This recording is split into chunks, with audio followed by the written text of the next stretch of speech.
Selamat pagi saudara-saudaraku, sahabat renungan pagi Gereja Batak Karo Protestan.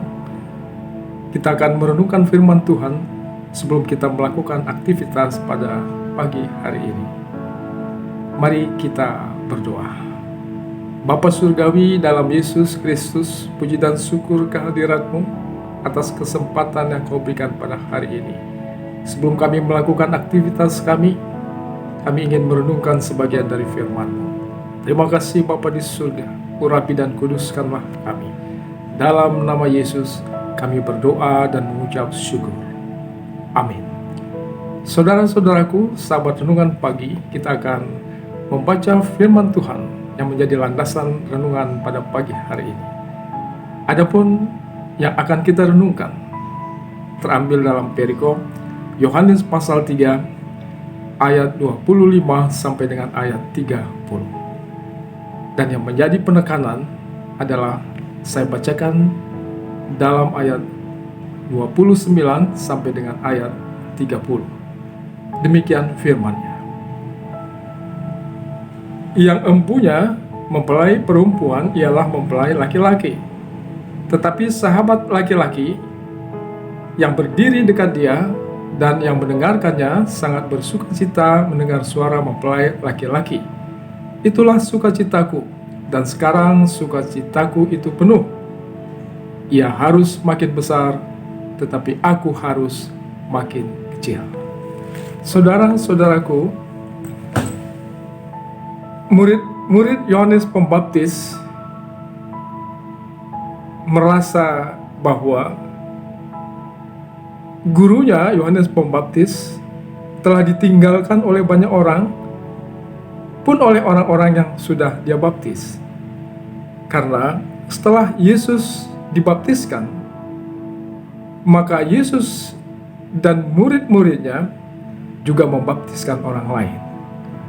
Maka murid-murid Yohanes Pembaptis merasa bahwa Yesus itu adalah saingan dari Yohanes Pembaptis. Dalam perikop ini, Yohanes Pembaptis ingin menjelaskan siapa dia, apa perannya jika diperhadapkan dengan siapa Yesus dan peran Yesus. Maka dalam penekanan ayat yang kita baca tadi, Yohanes Pembaptis menceritakan gambaran tentang perkawinan di orang Yahudi. Mempelai laki-laki adalah menunjuk pada Yesus Kristus. Mempelai perempuan adalah menunjuk pada orang-orang ataupun dunia yang sebelumnya tidak mengenal Yesus, bahkan melawan Yesus. Kemudian setelah mendengarkan pemberitaan dari sahabat mempelai laki-laki, maka mereka percaya, kemudian mengikut Yesus. Sementara sahabat mempelai laki-laki ini adalah menunjuk pada diri Yohanes Pembaptis. Kebiasaan orang Yahudi, saudara-saudaraku, dalam acara menjelang perkawinan, maka mempelai laki-laki itu mempunyai seorang sahabat. Dan sahabat inilah yang mengurusi semua perjalanan, proses perkawinan, sampai pada akhirnya mempelai laki-laki disahkan di dalam perkawinan. Sahabat mempelai laki-laki ini ialah yang menyiapkan semua undangan, tanggal pengesahan perkawinan, dan juga menetapkan berapa undangan, jumlah makanan, tempat di mana dan lain sebagainya, sebagai misalnya resepsi dan sebagainya.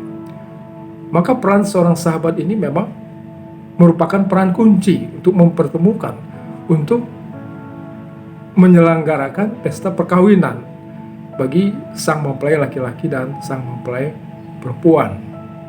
Nah, demikianlah saudara-saudaraku, mempelai laki-laki ini ketika dia datang pada malam hari untuk masuk ke dalam ruangan mempelai perempuan, maka si sahabat inilah yang mengatur segalanya. Dialah yang memperbolehkan siapa masuk ke dalam ruangan perempuan ataupun mempelai perempuan, dan dia pula lah yang membukakan pintu ruangan serta yang mempersilahkan mempelai laki-laki untuk masuk. Demikianlah peran seorang sahabat mempelai. Dan peran yang seperti itulah yang dipunyai oleh Yohanes Pembaptis. Maka melalui cerita ini, saudaraku, para murid itu boleh memaklumi dan memahami jika Yesus semakin besar, sementara gurunya Yohanes Pembaptis semakin kecil. Nah, memang demikianlah panggilan seorang Yohanes Pembaptis. Karena dia adalah seorang perintis yang mempersiapkan datangnya Sang Mesias yang menunjuk pada diri Yesus. Dan ketika orang-orang percaya kepada Yesus dan mengikut Yesus, maka tentu bahkan murid Yohanes Pembaptis sendiri pun meninggalkan Yohanes Pembaptis dan mengikut Yesus. Ketika itu terjadi, maka sesungguhnya tugas dan panggilan Yohanes Pembaptis itu berhasil. Jadi para murid yang merasa gusar oleh karena ada banyak orang yang mengikut Yesus, sesungguhnya harus berubah menjadi perasaan sukacita beserta dengan gurunya Yohanes Pembaptis. Karena dengan banyaknya orang sudah mengikut Yesus, itu berarti bahwa tugas panggilan Yohanes Pembaptis dan murid-muridnya telah berhasil dilaksanakan dengan baik. Itu sebabnya maka dikatakan oleh Yohanes Pembaptis seperti yang kita baca pada ayat 30, saudaraku, dia katakan bahwa ia harus makin besar, tetapi aku harus semakin kecil. Yesus harus semakin besar, sementara yang menyampaikan kabar kesukaan ia harus semakin kecil. Karena yang menyampaikan kabar kesukaan itu adalah sama dengan orang yang mendengarkan kabar kesukaan. Tujuan utama adalah bersama-sama mendengar, percaya, dan mengikut Yesus. Nah, inilah yang mau ditekankan dalam perikop pembacaan kita. Bahwa di antara kita, orang-orang yang dipercayakan oleh Allah untuk mengabarkan kabar kesukaan, kita adalah sahabat dan bukan saingan. Tujuan kita adalah satu, bersama-sama, bekerja sama untuk memberitakan kabar kesukaan bahwa Yesus adalah Tuhan dan Juru Selamat bagi dunia. Dan dunia boleh percaya. Ketika dunia percaya, maka disitulah letak dari kesukacitaan kita sebagai orang yang menyebarkan kabar kesukaan kepada dunia. Amin. Mari kita berdoa. Terima kasih Bapa di surga untuk renungan pada pagi hari ini. Kami adalah anak-anak Tuhan yang Kau percayakan seperti Yohanes Pembaptis untuk mengabarkan kabar kesukaan kepada setiap orang, sehingga ketika orang lain boleh percaya kepada Yesus, kami juga boleh bersukacita karena pekerjaan utama yang Kau percayakan kepada kami boleh kami lakukan dengan baik. Oleh karena itu Bapa, ajarlah kami untuk melakukan berita kesukaan, mengabarkan berita kesukaan, ya melalui perkataan kami, ia melalui perbuatan kami, dan juga melalui pemikiran ide-ide kami. Bapa di surga, kami mendoakan negara dan bangsa pemerintah kami, kiranya Engkau tetap memberikan hikmat, kebijaksanaan, pengetahuan, dan wibawa kepada pemerintah kami. Dan juga Bapa, terima kasih untuk tim penemuan vaksin COVID-19. Kiranya pada tahun 2021 nanti vaksin itu telah dapat diedarkan dan juga disuntikan kepada segenap rakyat Indonesia, sehingga ketakutan kami pada tahun 20 ini boleh sirna dan kami boleh hidup normal kembali seperti biasanya. Kau juga memberkati majelis jemaat dan jemaat Runggun Depok. Kiranya semua jemaat umat yang Kau kasihi di sana tetap ada dalam perlindungan-Mu. Ketika mereka ada dalam keadaan sakit, Kau yang menyembuhkan mereka.